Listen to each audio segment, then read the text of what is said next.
High on the spine of the Colorado Territory, where the wind had been sanding the rock since before any man thought to name it, a lone rider came up out of the thin snow at dusk and stopped where no rider was supposed to stop at all.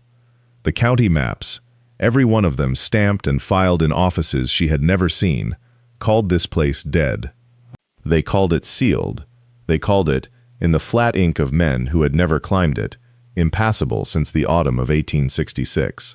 And yet, there, not 200 yards above her, where the switchback bent itself around a shoulder of granite and vanished into shadow, a window was burning with lamplight. She was 18 years old. She had $11 sewn into the lining of a coat too thin for this altitude, and she had a brass-fitted chain coiled across her saddle that had belonged to a dead man who taught her to see the shape of the earth before he taught her almost anything else. That was the whole of her fortune. That, and a stubbornness she had not yet learned to be ashamed of. The snow was not deep, only a dusting, the kind that comes early to high country and melts by noon. But it was enough to hold the print of hooves that were not her own, going up. Somewhere below her, in towns with names and courthouses and men who kept ledgers, it was understood as fact, the plain, unchallenged, filed sort of fact that nobody bothers to verify twice, that Comstock Pass had fallen in on itself 8 years before and taken the road with it. No freight company routed through it, no surveyor had climbed it since. It existed only as a hatched line on old paper, crossed through, the word impassable written beside it in a clerk's tired hand. She sat her horse at the edge of that hatched line and looked up at the light. It did not flicker like a dying fire. It burned steady, the way a lamp burns when someone has trimmed the wick with care and means for it to last the night.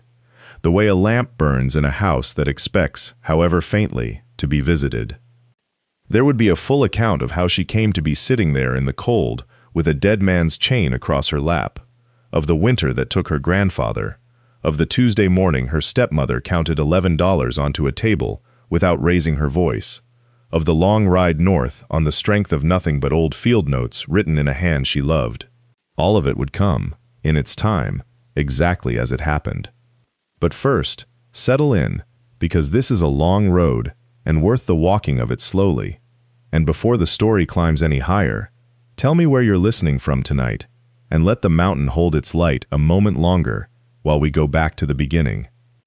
10 years before that light, or near enough, there was a girl of 8 who did not yet know what a rockslide was, or a toll, or a county ledger, but who knew the precise sound her grandfather's boots made crossing the packed dirt floor of a one-room cabin at 5 in the morning, a sound like a slow clock ticking toward the smell of wood smoke and boiled coffee. The homestead sat low against a creek in the Colorado foothills, a modest square of split-rail fence, and turned earth that never quite yielded enough to make anyone rich, and never quite failed enough to make anyone leave. And it was there, in that in-between kind of place, that she had already learned, before she could properly spell the word, that both her mother and her father were gone, taken within a year of each other, one by a wagon axle that broke on a grade too steep for the load it carried. She did not remember grieving them so much as she remembered the absence settling into the house like dust settles into floorboards, quiet and permanent, and something you simply learn to walk around. What she remembered instead, with the clarity reserved only for the senses of the very young, was the cold shock of creek water in early spring, wading in it up past her ankles, while her grandfather stood on the bank with his sleeves rolled and his spectacles fogged from the walk, calling out numbers for her to repeat back to him. She remembered the particular blue-black stain that lived permanently in the creases of his right hand, ink worked so deep into the skin over decades of surveying reports that no amount of lye soap could lift it, and how she used to trace those stains with her small finger and ask him what they meant, and how he would answer, as though she had asked him something worth answering seriously, which she had not yet earned, and which he gave her anyway. He was, by then, an old soldier, only in the sense that the war had used him once and released him, his engineering commission folded and put away in a tin box along with his discharge papers and a single photograph of a wife long buried. What remained of the army in him was a discipline of habit, an insistence that a thing measured twice was worth more than a thing measured once and trusted. He was, to the girl, not a widower or a veteran, or even entirely a grandfather in the ordinary sense. He was the whole of her world, the way a single lamp is the whole of a room at night, and she did not yet understand, could not yet understand, at 8 years old, with creek water numbing her ankles and his voice patient above her, that he was already teaching her the only inheritance he had left to give. Before the creek and the tin box, and the photograph of a wife long buried, before he was ever a grandfather at all, he had been a young lieutenant of engineers, sent west with a transit and a rodman and a wagon full of stakes, tasked with telling the government where a road could be cut and where it could not. He surveyed grades through country that had never known a wheel, walking the same slope a dozen times with his chain stretched taut behind him, correcting for sag, correcting for temperature, correcting for the small vanities of iron in the sun, because he had learned, and would later teach her, that a chain is an honest instrument only to a dishonest man, and a careful one, and that the difference between those two men was never the chain but the discipline behind it. He surveyed rail grades through passes whose names he no longer spoke aloud in later years, and wagon roads through basins that would each in their turn become somebody's ruin or somebody's fortune, though he never claimed to know which was which in advance. That, he told her once, was not a surveyor's business. A surveyor's business was only the truth of the ground as it stood on the day he measured it. He had married late for a soldier and buried his wife earlier than any man should have to, and when his commission finally released him, not with ceremony, only with paper, the same quiet procedural mercy that seemed to follow him all his days, he had taken his instruments west a final time, not to survey but to settle, choosing a homestead the way he had once chosen a road, by walking it first, by testing its drainage with his boot heel, by refusing to trust what a previous man's stakes had claimed about where the good soil lay. He kept the chain oiled long after he had any professional need of it, kept the field notebook with its careful columns of bearings and distances, long after the last entry in it was dated, and when the granddaughter came to him, orphaned young enough that she would never remember the arrangement of grief that preceded her arrival, he did not set the chain aside for her sake. He gave it to her instead, link by link, the way another man might have given a child his letters. She did not know, kneeling in the creek with her ankles numb and his voice patient above her, that she was being made into something specific. She only knew that when he spoke of a chain properly read never lying, he said it the way other men said grace, plainly, and as though the world required nothing more elaborate than that single insistence to hold itself together. The lessons did not announce themselves as lessons. That was the first thing the mountain would have noticed, had it been keeping account of such things the way it kept account of frost dates and snowmelt, that the old man never once said. Now we will begin. But simply handed her one end of the chain on an ordinary morning and walked the other end away from her until the links drew taut between them, 66 feet of iron and brass stretched across timothy grass gone silver with dew, and told her to hold it level, not high, not low, level, and to tell him what she felt through her palms when it was. She was 7 that summer, then 8, then a girl of 10 who could recite the 100 links without counting them on her fingers, who understood before she could have explained it in words that a chain read carelessly was a lie told twice, once to the man who read it, and again to every man afterward who trusted his figures. He taught her to sight a slope by eye first, guessing the grade in her head, and only then to confirm it with the lock level he carried wrapped in oiled flannel, so that her instinct and his instrument might argue with each other, and in arguing, teach her which one to trust and when. He taught her that a stake driven crooked was worse than no stake at all, because a man would build atop a crooked stake with the same confidence he'd have given a true one. He taught her the smell of ground that would flood in April, though it looked dry as chalk in October, and the particular give of soil that had once been disturbed and resettled, decades on, still remembering the shape of the shovel. Some evenings he let her carry the field notebook itself, its leather gone soft as a glove from handling, and watch him enter a day's bearings in his small square hand, the columns so exact they seemed less written than surveyed themselves. Distance, and direction, and remark, and always the remark. Good bearing on gray shale, chain true.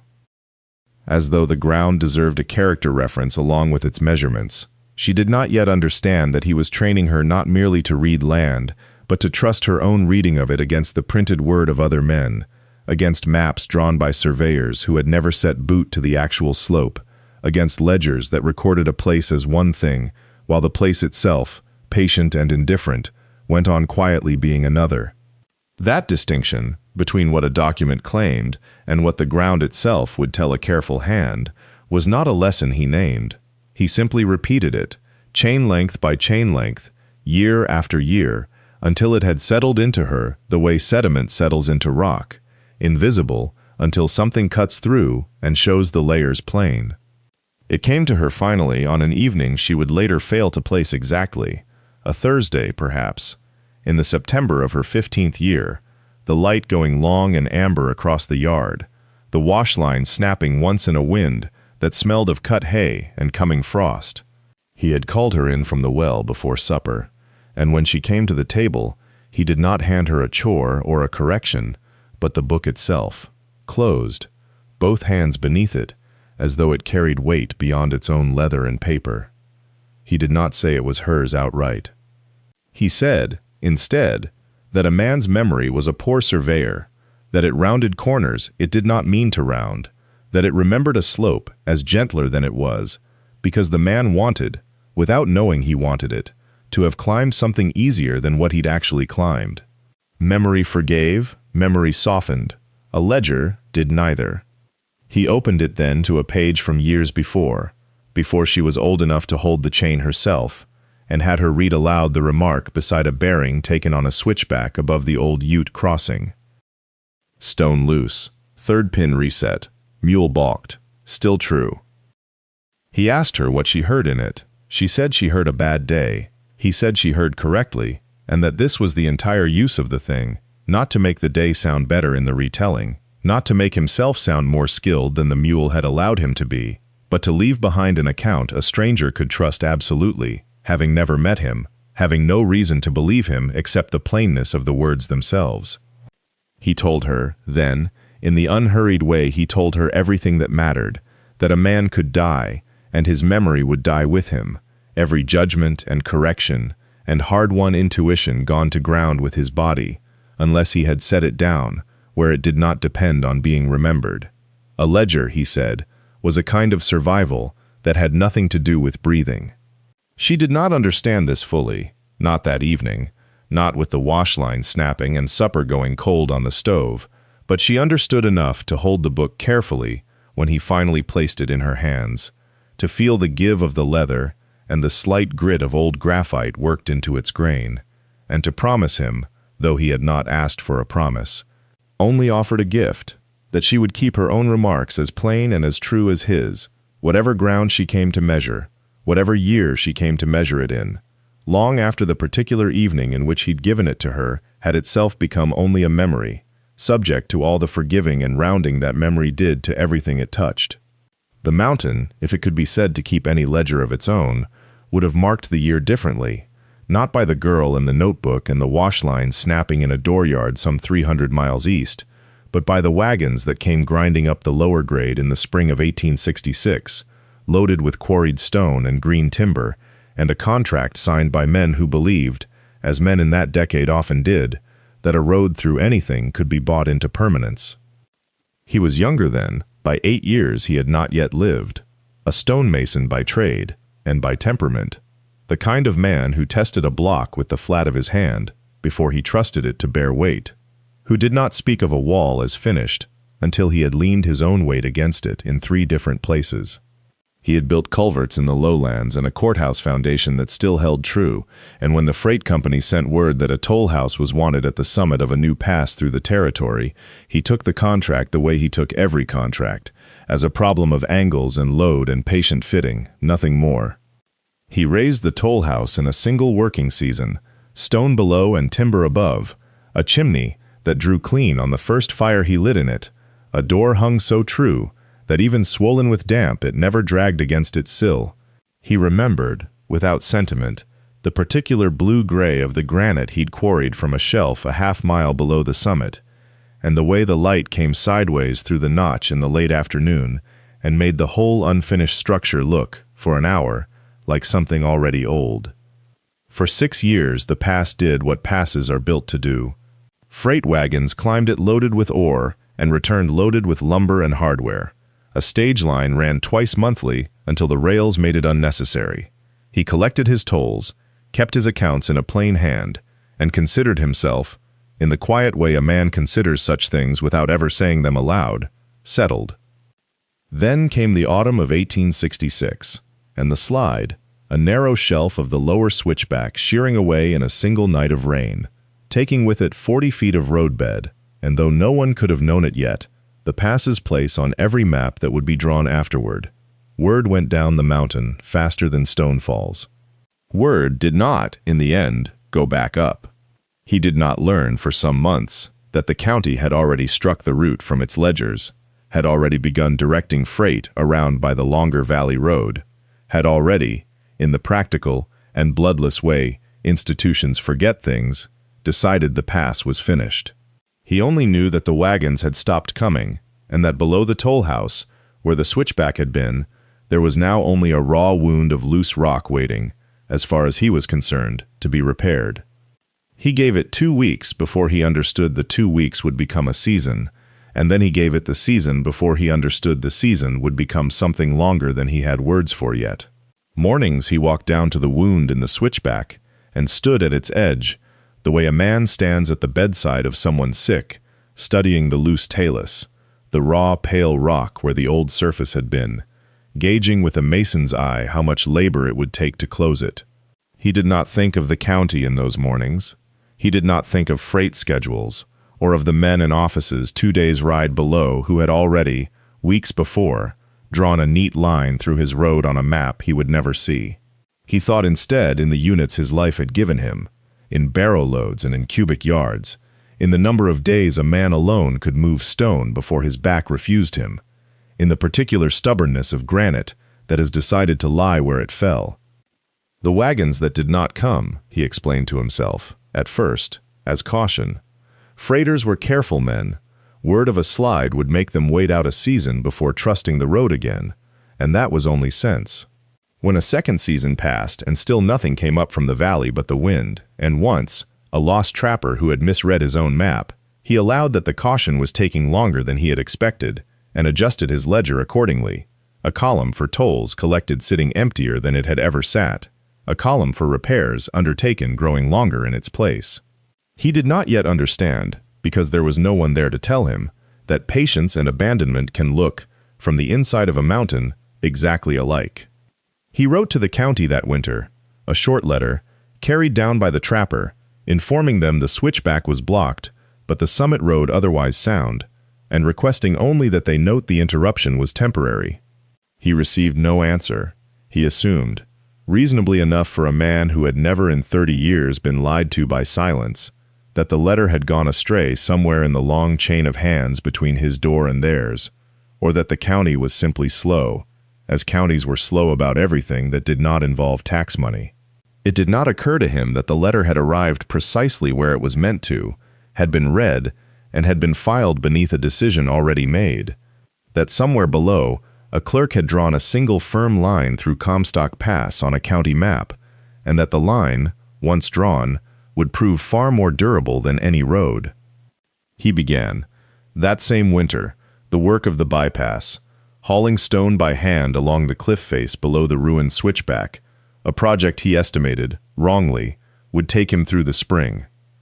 The mountain kept its own account of that spring, the way it kept every season, in meltwater and shadow length and the slow greening of the meadow below the summit, and 800 miles of country away, in a different winter entirely, another old man was beginning to fail in a manner no ledger could have predicted or prevented. It came on the way fevers come to men who have spent a lifetime being strong, which is to say quietly, and then all at once. He had complained, in November, only of a tiredness in the evenings, the kind he attributed to age, and to the wood he had split that autumn, and by December his hands had begun to shake over the field notebook in a way that made his handwriting, for the first time in 10 years, difficult for her to read. She noticed. She had been taught, after all, to notice, to read a slope by the way water sat on it, to read weather by the particular color a sky took on before it broke, and she read him now, with the same unhurried attention, the same refusal to look away from what was actually there, rather than what she wished were there. She sat with him through the worst of it, through the nights when his breathing changed register, and the small house filled with the smell of the camphor she rubbed into his chest, and the tallow candle burning low on the table beside the bed. She kept his water measured, and his blankets straight, and his notebook within reach of his hand, because even fevered he would sometimes reach for it, some old habit of the body, outlasting the mind's grip on where or when it was. She did not pray so much as she counted, hours, spoonfuls, degrees of warmth in a room she kept as carefully as he had once kept a grade, and in this counting there was, she would understand only much later, the same discipline he had spent a decade placing in her hands. He died on a Tuesday in the coldest week of January, 1873, without any particular drama attending it, the way a candle goes out when the room has simply grown too cold to sustain the flame any longer. She was the one who found the stillness, sitting beside him, with her hand still resting on his wrist, out of habit rather than necessity. There was no last word of consequence, no deathbed instruction beyond what he had already spent 10 years instructing. What he left her sat exactly where it had always sat, the brass-fitted chain coiled on its peg by the door, and the leather notebook, its pages soft with handling, on the table where his hand had last reached for it, and failed to close around it in time. She wrapped both in oilcloth before the neighbors arrived to help with the burying, as though some part of her already understood that these two objects, more than the house or the land or anything with her name on a deed, were the only inheritance that would prove impossible for anyone to take from her. The mountain does not keep calendars, but it keeps evidence, and 8 years before the girl wrapped her grandfather's chain in oilcloth, a different set of hands was already at work, proving that a road could survive its own erasure. In the spring after the slide, when the last of the snowmelt had finished sluicing loose stone down through the switchback and settling it into a rubble the width of 3 wagons, the keeper walked the ruin alone, with a pry bar, a mule, and no instruction from anyone save his own stubborn accounting of what a pass was for. The county had already made its decision by then, had already inked the word. Impassable. Into ledgers and offices 4 days' ride away, men who had never stood on that ledge and felt the wind come up through it like breath through a flute. He did not write to correct them, he simply began moving stone. It was not swift work, and it was not meant to be swift. That was never how the mountain measured anything. Through the summer of 1867, he cut a new shelf into the rock face above the blocked switchback, widening a game trail no wider than a deer's shoulder into something a loaded mule might trust, packing the gaps with rubble and clay, hauled up in a leather sling on his own back, one load at a time, resting only when the light failed him. Winter stopped the work, but did not undo it, and in the spring he returned to find his ledge had held through the frost heave, which told him more than any surveyor's instrument could have. By the second summer, 1868, the bypass was walkable, narrow, unmarked, known to no one but the man who had built it and the animals he coaxed across it to prove its weight-bearing patience to himself before he trusted it with anything living that mattered to him. He kept a record of it in his own hand, in a ledger meant originally for tolls that had stopped arriving, the pages given over instead to measurements of grade and width, and the dates of each small collapse he repaired. He sent no report of this labor to any county office, filed no claim, expected no acknowledgement, because in his understanding the road was not a thing that required permission to exist, only maintenance, which was a debt owed to the mountain and not to any man's ledger in a city he had stopped thinking of as relevant to his life. He believed, without bitterness, that word of the reopened way would travel in its own season, the way water finds a channel eventually, and that the silent since was simply the world being slow, rather than the world having forgotten him entirely, a belief he would carry, unexamined and unshaken, through 6 more winters of solitary keeping, while 400 miles east, a girl was still small enough to be lifted onto a saddle, still years away from the chain that would one day measure the very ledge his hands alone had built. 400 miles east, in a kitchen that still smelled faintly of the fever that had passed through it that winter. The woman who had married into the house, and now owned it by every legal instrument the territory recognized, sat down at the same table where measurements of grade and elevation had once been copied out in a patient, unhurried hand, and opened her own ledger instead. Hers recorded no weather, no repairs, no small collapses mended stone by stone.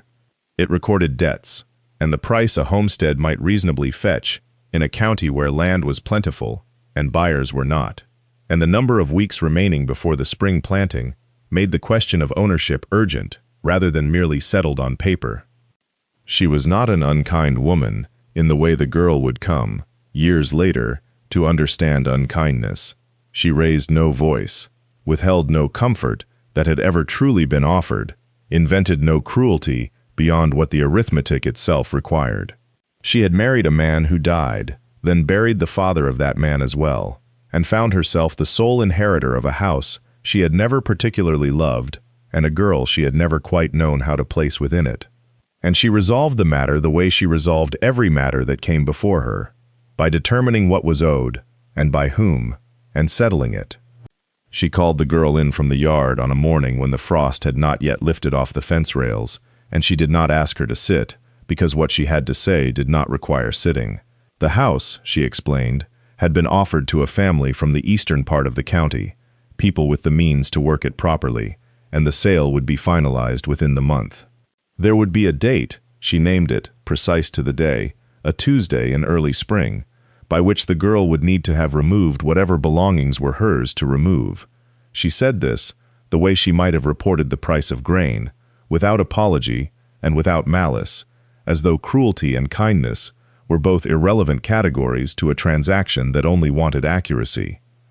The girl said nothing in return, not because she had nothing to say, but because she understood, watching the woman's face, that nothing she said would alter a single figure already fixed in that ledger. She thought instead, with a clarity that surprised her, of the chain coiled in its leather satchel upstairs, and the field book beside it, and the particular slant of handwriting that had taught her to see a grade before she ever stood on it.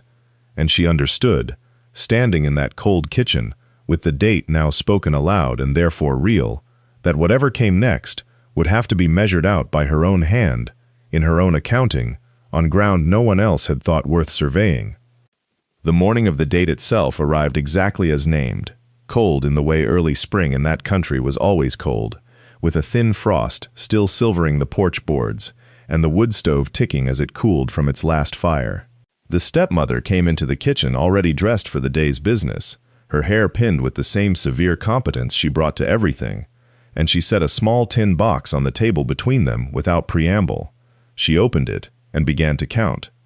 She counted in silver and in worn paper, laying each piece down with a small definite sound, naming the running total aloud as she went, the way a clerk might count a till at the close of business, not hurried, not slow, simply accurate. $6, $8, $9.50. When she reached $11 exactly, she stopped, closed the tin box, and pushed the small stack across the table with 2 fingers, as though it were the last item on a list, now satisfied. That is the sum owed you from your father's estate, after the debts and the funeral costs and the winter's provisioning are accounted, she said. It is the sum, and she did not soften it, and she did not apologize for its smallness, because in her arithmetic there was nothing to apologize for. The number was the number. The girl looked at the coins and the folded paper for a long moment, long enough that the stepmother's hand, still resting near the tin box, twitched once as if to hurry the matter along, though she said nothing more. The girl gathered the money into the small cloth purse she had already prepared for it, drawing the string closed with fingers that did not shake, though she noted with some distant part of her mind that they might have, under different circumstances, with a different woman across the table. There was no shouting in that kitchen, no accusation, no tears offered or expected. There was only the scrape of a chair as the girl rose, and the stepmother's brief nod, the nod of one party acknowledging that the other had received what was due, and that the transaction, therefore, was concluded to satisfaction on both sides. They did not embrace. They did not speak of the years before this. The winters shared, the meals cooked side by side in silence, the small courtesies that had passed for whatever warmth had ever existed between them. The stepmother turned back toward the account books already open on the sideboard, and the girl understood this to be dismissal, complete and without cruelty. The same way a debt once paid required no further comment from either the creditor or the debtor. She climbed the stairs to the room that had been hers, where the leather satchel already sat packed and waiting by the door, the chain coiled tight within it, the field book wrapped in oilcloth beside her few clothes, and she stood there a moment in the thin gray light, listening to the house settle around her one final time, before she lifted the satchel onto her shoulder and went to see what $11 and a dead man's instruments might be made to answer for. The road out took her past the well first, the one her grandfather had lined with river stone the summer she turned 11, teaching her, as he worked, how to read the slope of ground by the way water pooled after rain, how a landscape confessed its true shape to anyone patient enough to watch it in weather rather than in fair skies. She did not stop there. She had already said what needed saying to that well, in her own way, some months before, when the ground was still frozen, and there had been no one to witness it. Now she walked past it, the way one walks past a name carved into a stone marker, with recognition, without ceremony. The satchel rode heavy on her shoulder, heavier than its contents alone should have made it,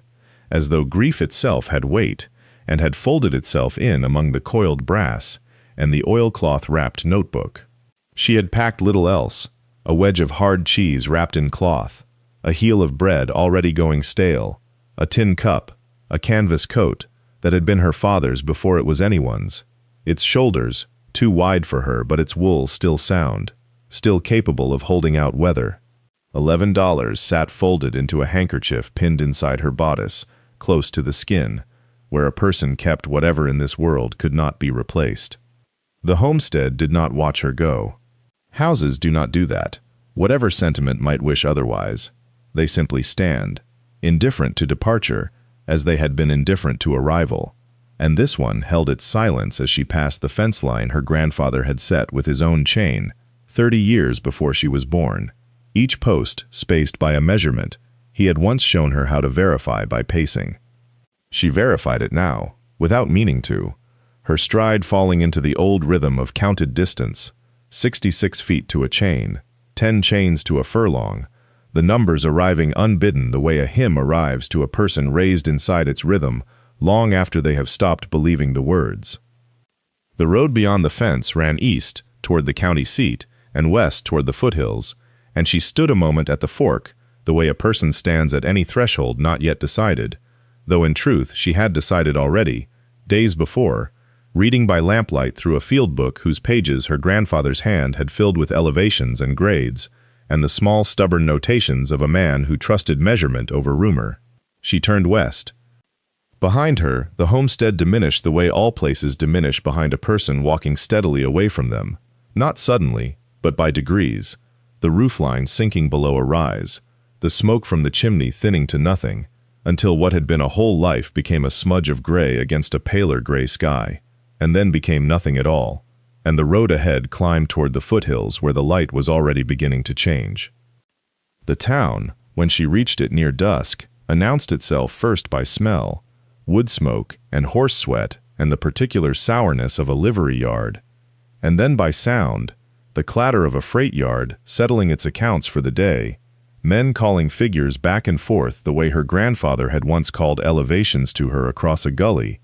though these figures concerned tonnage and toll and the price of a mule's shoeing.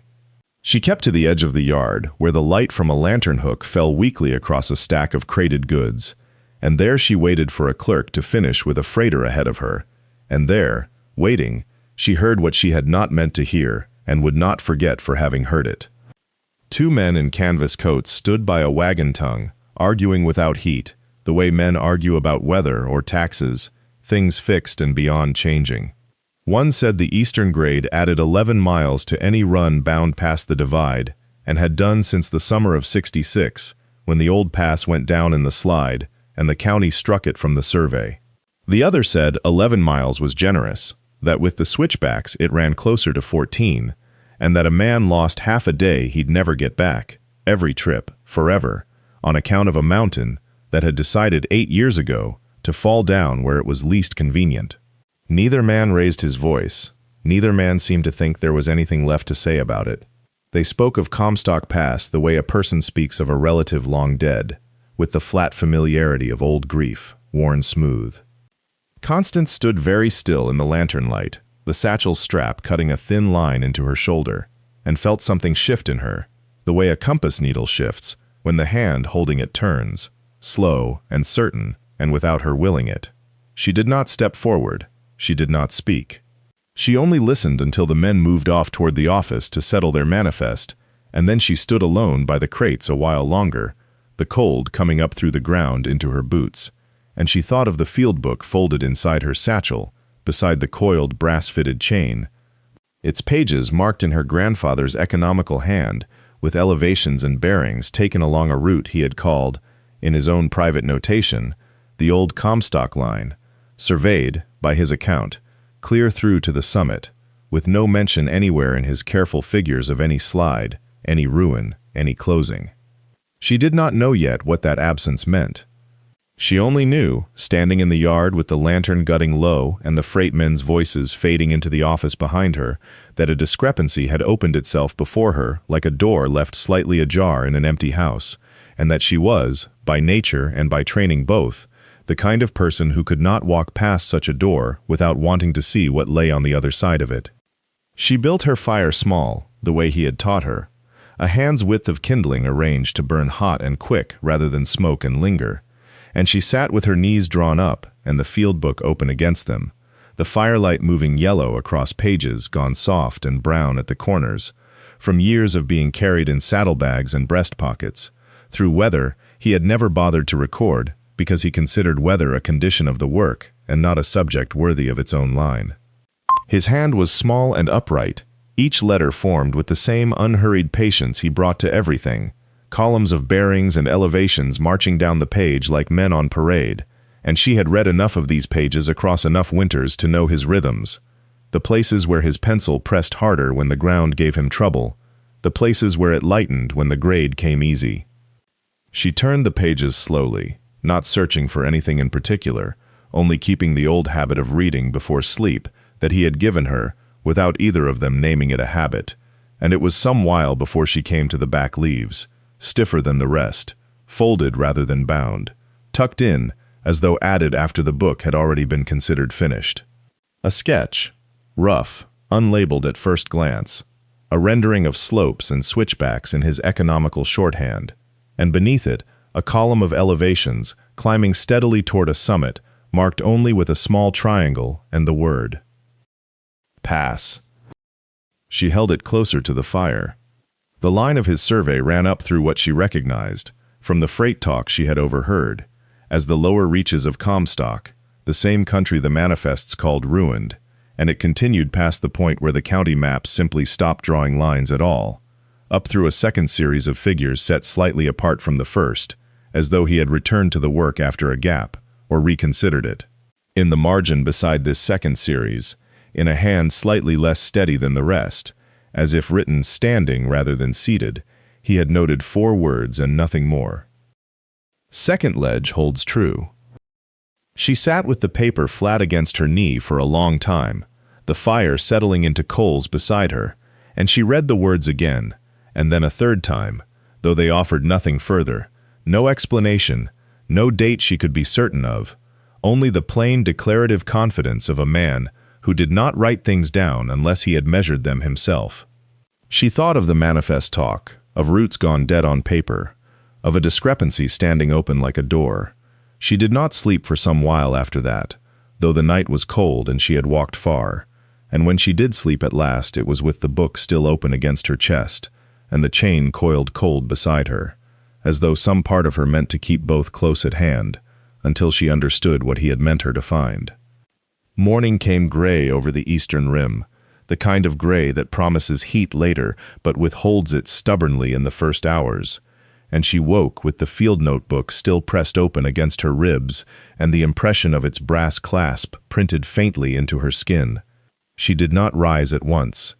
She lay a while longer looking up at the canvas of sky, visible through the gap in the rocks where she had made her camp, and she turned the 4 words over again in her mind, the way she had turned river stones as a child, testing their weight, their balance, whether they would sit flat or roll. Second ledge holds true. A man did not write such a sentence to please himself. He wrote it because somewhere, on some slope she had not yet climbed, there was a ledge, and he had tested it, and it had held, and he had wanted that fact recorded plainly enough that another set of eyes, hers, though he could not have known it would be hers, might read it later and understand exactly what he meant, without ornament. She ate a cold breakfast of hardtack and the last of the dried apple, and she folded the book back into its oilcloth wrapping, and she coiled the chain and hung it from the mule's pack where its brass fittings caught what little light came through the overcast. The freight road lay behind her now, 3 days back, winding its long and certain way around the base of the range, toward towns that wanted no part of a shorter path, if the shorter path carried any doubt in it. She had heard the talk in the freight yard before she left, men speaking of Comstock Pass the way men speak of a debt long since written off, a thing settled and closed, and not worth reopening even in conversation. Impassable since '66, they said, as though the word itself were a fact, rather than a conclusion someone had reached and never revisited. She did not know, sitting the mule at the fork where the freight road bent southward, and a narrower trace continued upward into rock and shadow, whether her grandfather's confidence was the confidence of a man who had measured true, or the confidence of a man near the end of his strength, writing what he wished were so. She only knew that no ledger she had found, no map stamped by any county office, carried anything but the flat word. Closed. Repeated so many times across so many years that it had stopped sounding like an observation and started sounding like a habit. She turned the mule's head toward the mountains. It was not faith exactly, and she would not have called it faith if asked, not being a woman given to naming her own motives more grandly than they deserved. It was closer to the plain, practical arithmetic her grandfather had drilled into her over chain and compass, that a discrepancy left standing was a debt owed to someone, and that debts, unlike distances, did not shrink for being ignored. The freight road added 11 miles and half a day's grade to any journey west. If the pass held true, it would cost her nothing to know it, and everything to assume it closed on another man's word alone. The mule did not care for the first quarter mile of it, and she did not blame the animal, for the trail there was little more than a suggestion worn into shale by weather rather than by feet, climbing at a grade she judged, from long habit, at something near 9 degrees before it eased. She said the number aloud, the way he had taught her to, not for anyone's benefit but her own, because a measurement spoken was a measurement fixed, less likely to drift into exaggeration on the way back down. 9 degrees was nothing. A loaded wagon could take 9 degrees all day and complain of it only in the evening. She dismounted where the old switchback should have been and was not. The county map had shown it as a clean fold in the mountain's face, a doubling back that eased the ascent for animals unused to true grade.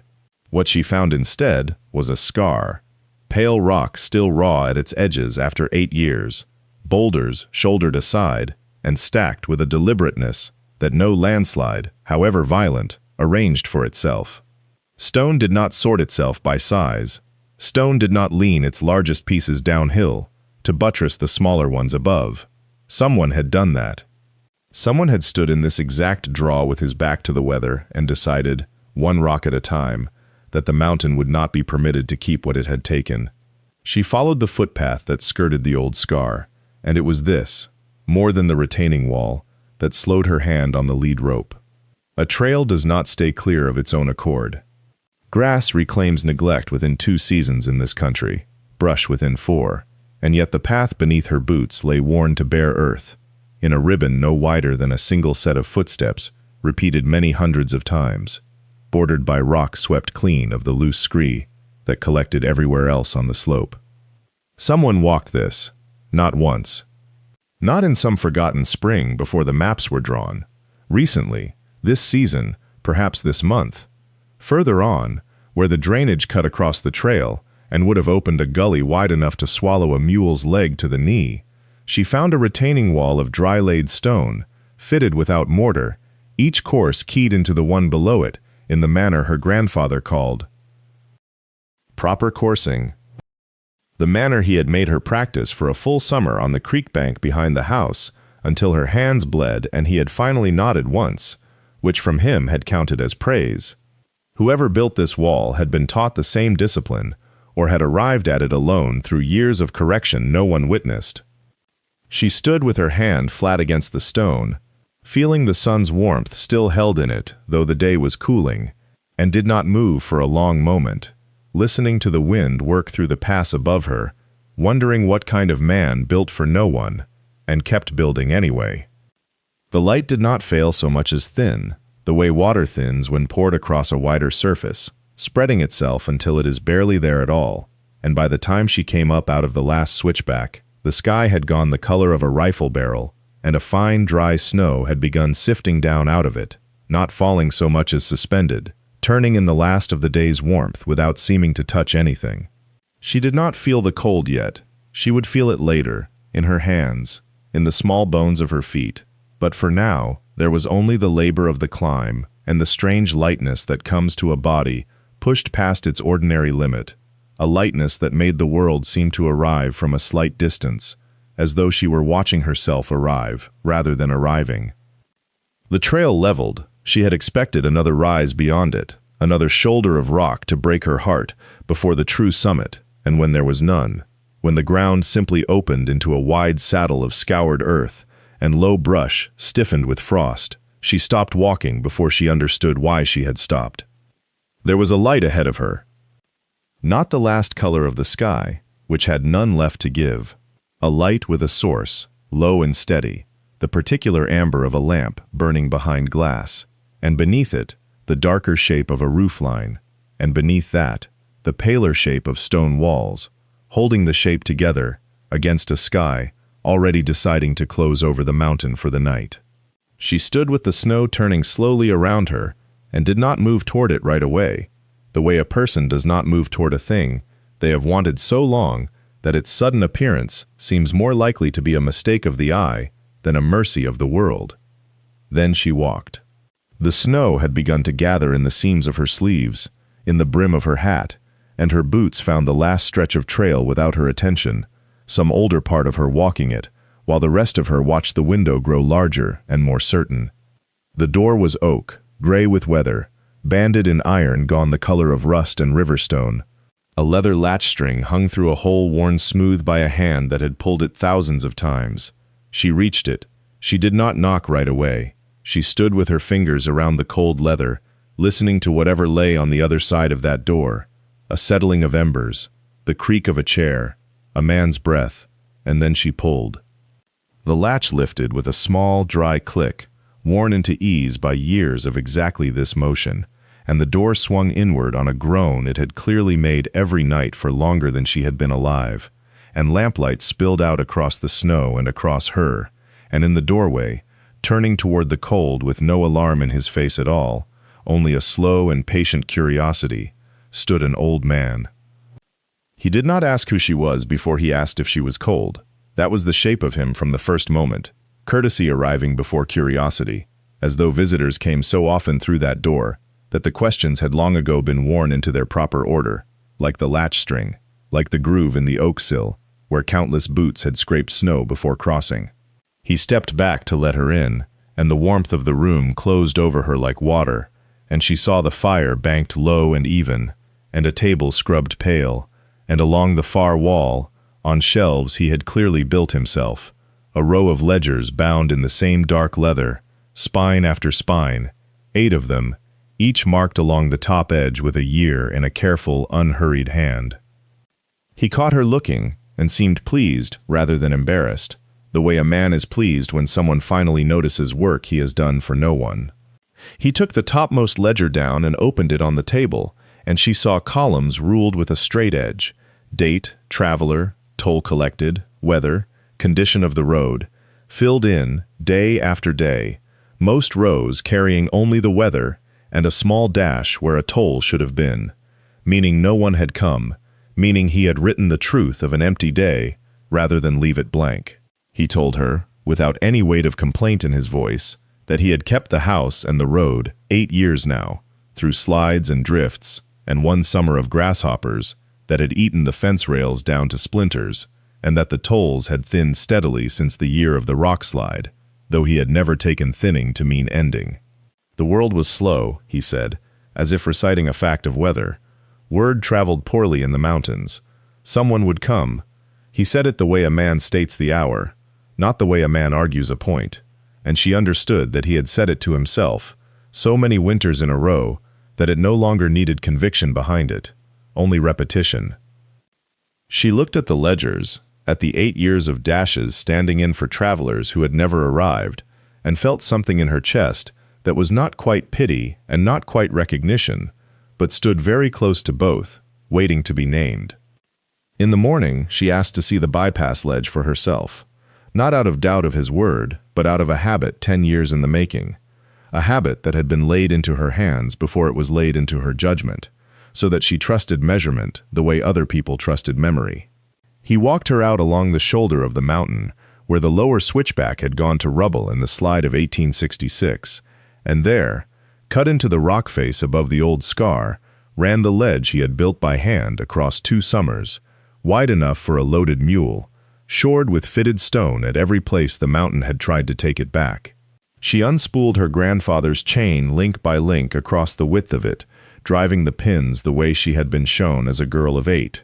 reading the links the way she had been shown as a girl of 12, and the numbers came back steady and sound, grade after grade, within the tolerance any freight company would accept, footing that held under her boot heel without a whisper of give.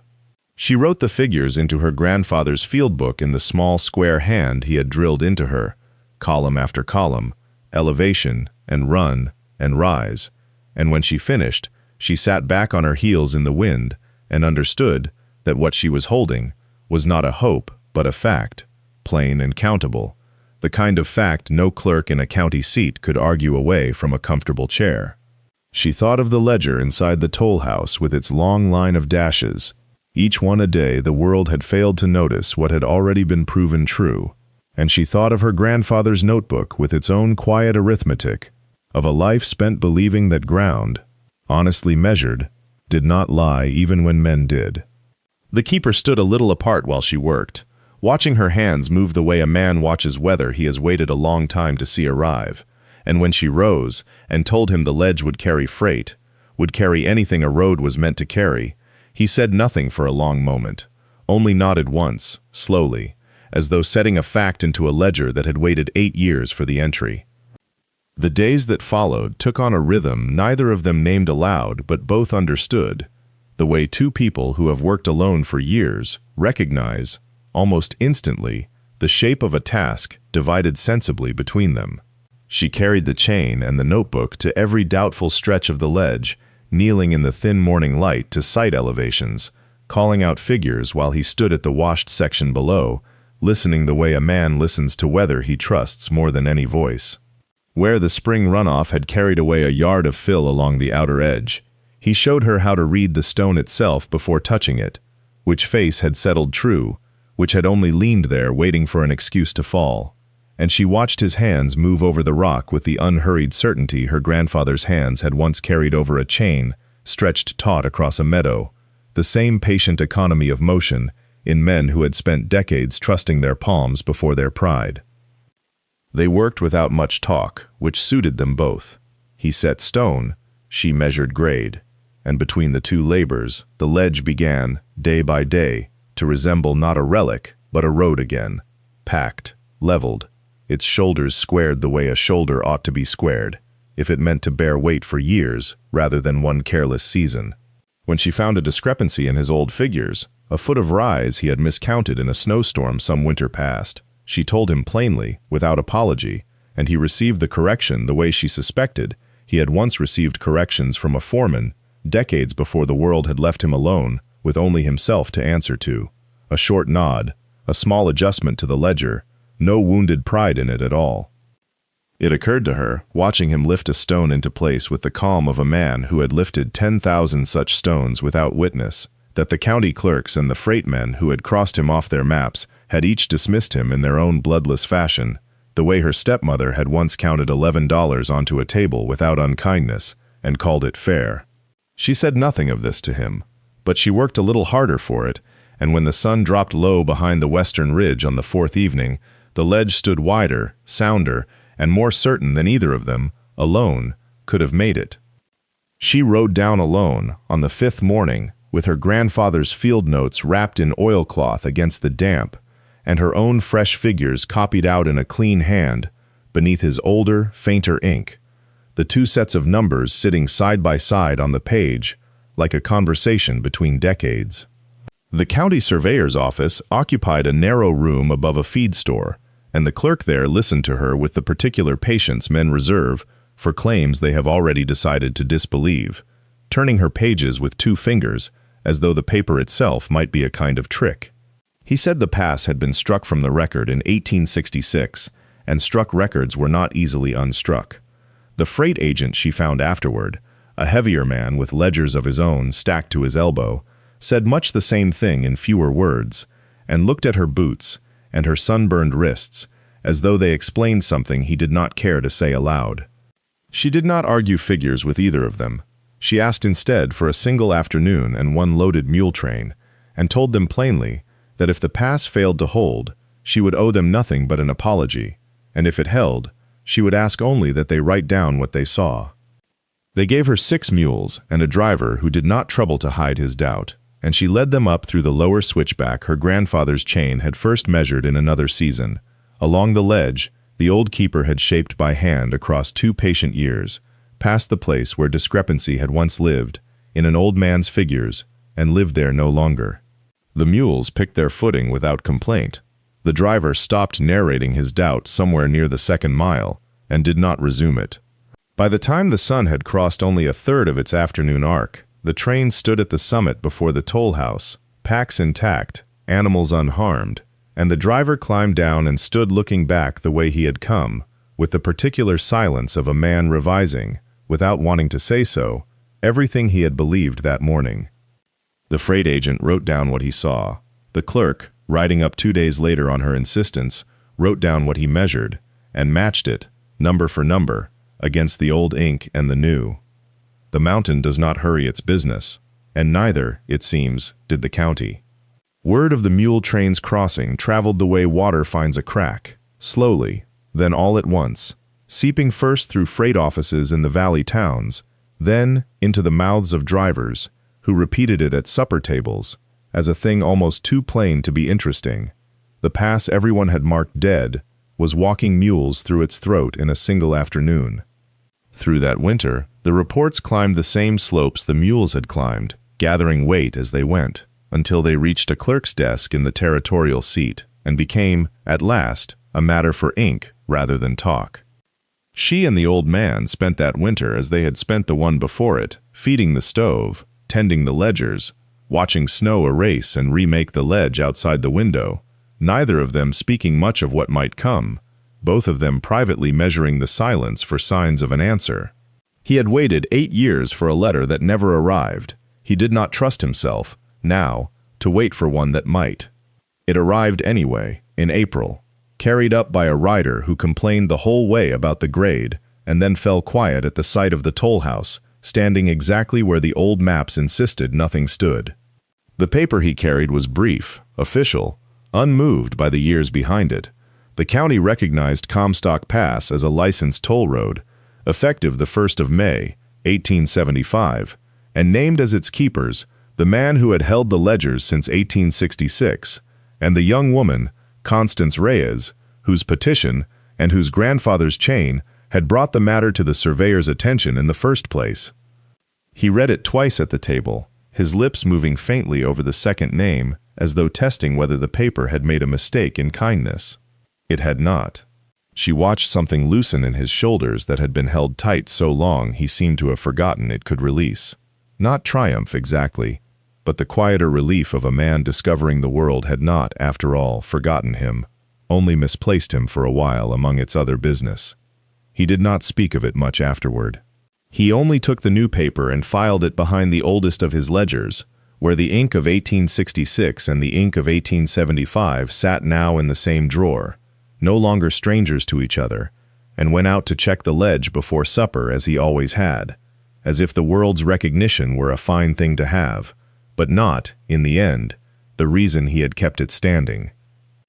The 2 winters after the paper came were quiet ones, the kind the mountains seemed to grant as a courtesy to men who had earned quiet. He grew slower on the ledge, though he would not call it slowness, only carefulness, and she noticed the difference, the way her grandfather had taught her to notice grade, not by any single step, but by the accumulation of many small ones, each too small to remark on alone. He still rose before her each morning to check the frost line on the stones. He still logged the wind. But his hand had begun to shake faintly over the ink, and she had begun, without either of them naming it, to write the entries herself, while he spoke them aloud, his voice steady, even when his fingers were not. He died in the 2nd week of December, 1876, in the small room off the toll house where he had slept for 18 years, and the manner of it was as unremarkable as the manner of his living had been remarkable. He simply did not wake, and the fire he had banked the night before was still faintly warm when she found him, as though even the hearth had not yet understood what the house understood. She buried him on the south slope where the granite came up close to the surface and could be cut clean, and she set the stone herself, plumb and level, because that was the only eulogy he would have trusted. The toll house passed to her by the same paper logic that had once cast her out of one, except this time the ledger worked in her favor, naming her sole keeper, and she read that clause the way he had read his own paper the year before, twice, quietly, testing it for a mistake that was not there. She did not close his ledgers. She opened a new one, wider columned, and began each week's entry the way he had taught her to check a wall and the way her grandfather had taught her to check a bearing, 2 disciplines that had traveled 40 years and 2 men to reach the same page, weather in one margin, toll in another, repairs in a third, in her grandfather's chain-measured feet rather than the keeper's paces, though she kept his paces too, in brackets, so the 2 systems could argue gently with each other down through the years, the way old friends do, who never quite agreed on method, but never doubted the destination. By 1894, the mountain had stopped asking who she was, and simply let her pass, the way it lets weather pass, without ceremony, as a fact of its own long patience. She was 48 that spring, her hair gone the color of the granite she had spent 2 decades certifying, and she still carried the chain, 66 feet of brass-fitted links, worn smooth at the swivel where 4 hands, not 2, had closed it over the years. The county surveyor, a young man with soft palms and a new transit instrument he was inordinately proud of, had asked her, not unkindly, why she still bothered with the old chain when his instrument could do the same work from a tripod without her having to walk the grade at all. She had told him, without heat, that an instrument could tell you what a slope was. It could not tell you what it would become in a wet November, or where the frost would find the seam in the rock and open it by another 1/4 inch. That, she said, you had to walk.